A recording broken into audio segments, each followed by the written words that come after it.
Jeunes de l'APR, parti au pouvoir, invitent les autorités, le gouvernement à ne pas céder à la pression et à laisser la justice faire son travail en toute indépendance. Ils ont condamné les dégâts causés par les manifestants. C'était hier devant la presse. Pape Fall Mariemba. Les actes de vandalisme posés par les Tchantakoun, auteurs présumés des violences du 22 octobre, ont été fustigés par les jeunes de l'Alliance pour la République.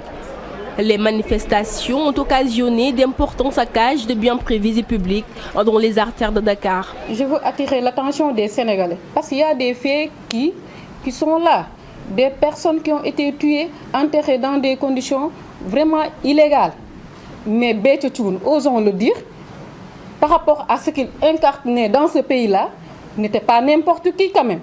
Maintenant, s'il y a des choses, d'actes de vandalisme en ce sens, je pense aussi que le gouvernement ne peut que prendre ses responsabilités par rapport à cette question-là et la gérer dans la manière la plus ferme. Personne n'est au-dessus de la loi.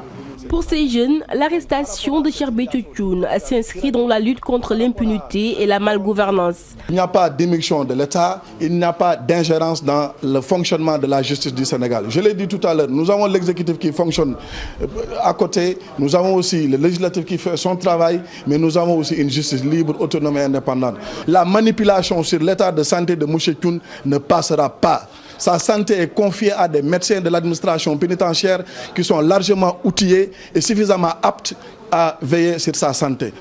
Dans une déclaration, Radim Thioune, un des fils du Cheikh, avait appelé à la raison les Tchantakoun, mais les jeunes de l'APR jugent son intervention plutôt tardive. Je pense quand même qu'il fallait commencer par là où il a terminé. Donc c'est une décision quand même, malheureusement, qui ne vient pas à son heure et c'est une décision qui n'engage que lui qui a eu à prononcer ses propos.